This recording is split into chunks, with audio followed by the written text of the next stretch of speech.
Ya, kita langsung menuju ke Gus Coy. Gus Coy, sebetulnya pertimbangan dari Partai Nasdem ini untuk memilih Muhaimin Iskandar sebagai bacawa pres dari Anies Baswedan itu apa? Apa karena pertimbangan elektoral atau ada faktor lain di luar itu?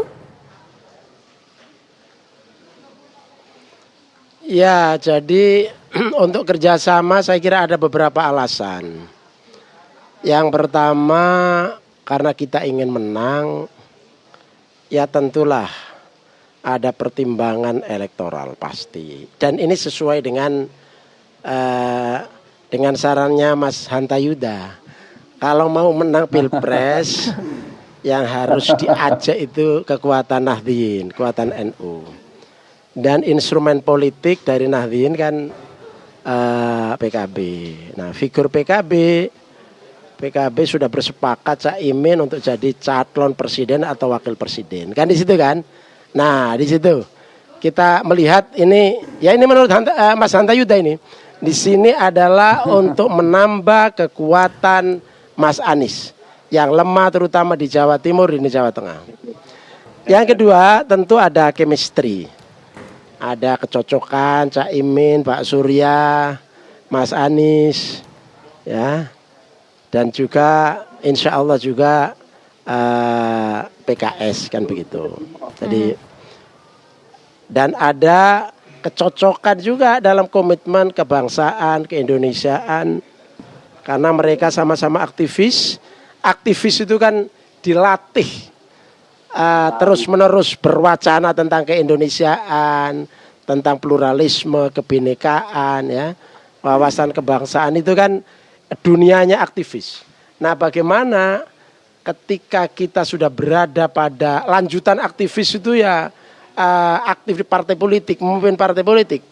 Kalau sudah di partai politik maka ujungnya adalah selain DPR eksekutif dan punya DPR puncak eksekutif ya jadi presiden atau calon presiden.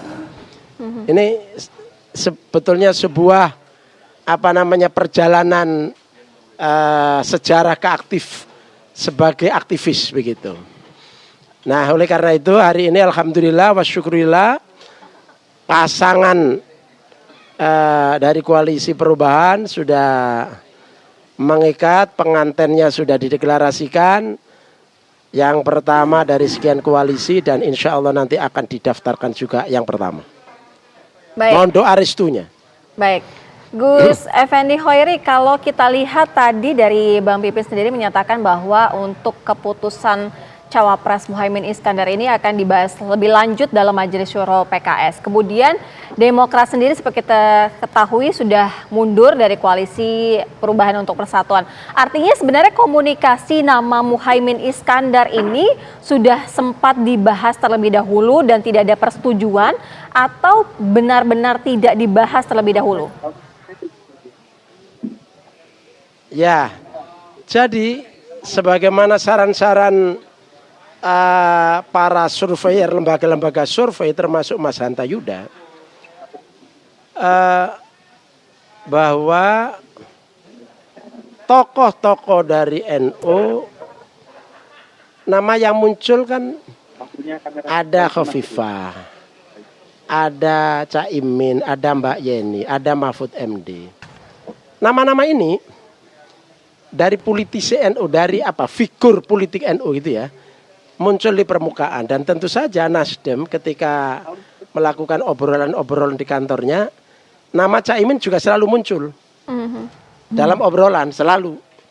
Cuma pada saat itu karena Caimin sudah atau PKB sudah bersama Pak Prabowo, sehingga kita menganggap harapannya tipis kan begitu. Sehingga kemudian kita ngejar Khofifah, kita ngejar Mbak Yeni, ya. Dan juga kita melakukan komunikasi dengan Mahfud yang dilakukan oleh PKS. Nah, begitu ada momen, karena sebelumnya sudah biasa ketemu, ya, biasa komunikasi dan sudah familiar. Pak Surya sudah lama mengenal Caimin, Mas Anies sudah lama bersahabat dengan Caimin. Jadi ketika ada momen yang tepat, momen itulah tidak disia-siakan, langsung diambil, cocok, langsung bergerak. Nah, itulah yang terjadi. Baik, saya mau ke Mas Hanta langsung kalau gitu. Kok tadi kan Gus Coy menyampaikan bahwa basis suara NU ini menjadi kunci kemenangan, Mas Hanta. Kalau Mas Hanta melihat bahwa faktor NU lah yang kemudian membuat kenapa Gus Imin yang dipilih sebagai bacawa pres, atau sebetulnya ada faktor lain sih di luar itu, Mas Hanta? Ya, jadi sebelum ke faktor itu, Vita, dinamika langkah kuda, saya mengistilahkannya, kenapa terjadi? Karena kita tahu satu, Gus Coy tadi juga menegaskan, Cawapres Anies Waswedan dari sisi Nasdem itu menghendaki dari NU, bisa melengkapi di mana Anies masih lemah, yang punya basis di Jawa Tengah dan Jawa Timur. Bukan AHY, kalau saya review sedikit. Sementara Partai Demokrat itu kan hampir pasti harus AHY. Apalagi ada wacana katanya kemungkinan Demokrat, PKS dengan P3 ingin membangun aliansi AHY dengan Sandi dan sebagainya, tambahannya. Itu satu. Di sisi yang lain, artinya ini kan dukul desak politik, terjadi deadlock di koalisi perubahan. Yang kedua, di saat yang sama kita tahu PKB juga punya sikap politik menginginkan apapun judulnya, apapun formula koalisinya, Caimin diprioritaskan atau Gus Muhaimin diprioritaskan harus jadi cawapres. Sementara sudah 1 tahun lebih bersama Gerindra dan Pak Prabowo, belakangan di pasukan Pak Prabowo datanglah Golkar dan PAN, semakin kecil peluang itu, maka ini klop nih, bertemu. Istilah Pak Surya Paloh botol dan tutup, kalau saya mengistilah botol dan tutup itu soal apa jodohnya tadi, bertemulah langkah kuda tadi, membingungkan sebagian orang tapi sebenarnya sangat logis. Nah, selanjutnya apa implikasinya? Implikasi yang pertama menurut saya adalah apapun ceritanya, PKB telah berhasil membubarkan tanda petik, memporak-porandakan koalisi perubahan. Meskipun Mas Pipin masih mengistilahkan koalisi perubahan. Dengan apa? Dengan Partai Demokrat sudah minggat. PKS ya mungkin tidak galau, masih menunggu dinamika dan seterusnya. Itu implikasi satu.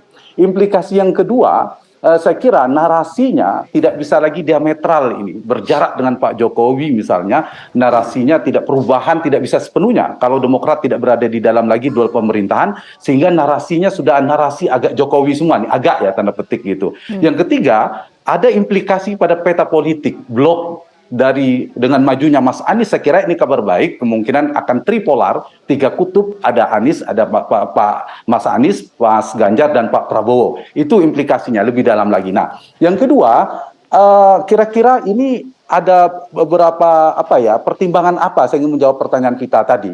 Saya ini kebetulan berima, ini ada 3 faktor pertimbangan saya. Gus Coy boleh koreksi. 1 karena pertimbangan kandidasi, kemudian eleksi, dan yang ketiga Jokowi. Saya hanya menganalisa nomor 1 dan nomor 2. Kalau nomor 3 walau alam ada atau tidaknya tanya ke Gus Coy faktor itu. Faktor kandidasi dengan berapatnya 2 partai ini, tanpa PKS pun apalagi tanpa Demokrat, PKB dan Partai Demokrat sudah bisa berlabuh mengusung Anies dan Gus Muhaimin. Sudah bisa itu, lebih dari 20%. Jadi faktor pencalonan, tiketnya sudah jelas. Yang kedua, ada faktor eleksi atau elektoral. Faktor elektoral kita belah 2, pileg dan pilpres. Dari sisi pileg tepat dong. Ini baik PKB maupun Partai Nasdem akan mendapatkan berkah elektoral, insentif elektoral, kotel efeknya akan bekerja dengan efektif. Anies yang diasosiasikan kuat sebagai Nasdem, Caimin jelas adalah Partai Kebangkitan Bangsa, itu saya prediksi 2 partai ini akan mendapatkan limpahan elektoral di pemilu legislatif. Nah, kalau di kutipnya di pilpresnya, saya ingin jawab pertanyaan ini sekaligus merespon Gus Coy tadi, betul saya setuju faktor ini penting adalah faktor NU. Kenapa? Dari sisi Mas Anies, karena kelemahan Mas Anies lumayan di Jakarta, di Jawa Barat ada basis, kemudian di Sumatera, tapi masih lemah. Di Jawa Tengah, misalnya survei kita sangat rendah sekali. Pasti Gus Coy punya data, hanya kisaran 2%. Di Jawa Timur belasan persen, tapi di bawah 15%. Artinya dengan PKB, kombinasinya PKB yang berbasis di Jawa Timur, kemudian juga punya basis di Jawa Tengah, itu lumayan menjadi suplemen elektoral bagi Anies Waswedan, melengkapi mesin politiknya. Tapi saya kasih masukan ya, semacam PR-nya adalah bahwa di Pilpres itu pertarungannya bukan pertarungan partai, dia adalah pertarungan figur, tetap adalah figur. Nah, PR-nya bagi Mas Hanif dan Gus Coy adalah di waktu 5,5 bulan ini bagaimana mendongkrak elektabilitas selain Mas Anies adalah Pak Muhaimin, karena dari secara elektoral dari berbagai macam survei, lembaga survei, Gus Muhaimin belum begitu kompetitif secara elektoral elektabilitasnya, meskipun masih ada waktu. Nah, itu PR pertama. Yang kedua adalah split ticket voting, Gus. di mana tidak semua pemilih partai itu sama pilihan pilpresnya, dia bisa tersimpang. Nah, ini juga menjadi PR. Yang ketiga adalah kekuatan NU yang disebut oleh Gus Coy tadi, selain Gus Muhaimin, ada nama Pak Mahfud, ada Mbak Yeni, ada nama Bu Khofifah. Nah, dia tersebar. Nah, ini harus diantisipasi nih. Gus Durian dan sebagainya harus diperhatikan bagaimana dinamikanya ke depan. Dan satu lagi, baik Bang Hanta, Mas Hanta. Ya, artinya ada 3 faktor tadi yang mempengaruhi kenapa kok Gus Imin yang dipilih ya, kandidasi elektoral dan juga pengaruh dari Presiden Joko Widodo menurut Mas Hanta. Nanti kita coba minta tanggapan dari narasumber yang lain, tapi kita jeda dulu ya. Kabar Petang akan kembali hadir saat lagi untuk Anda. Tetap bersama kami.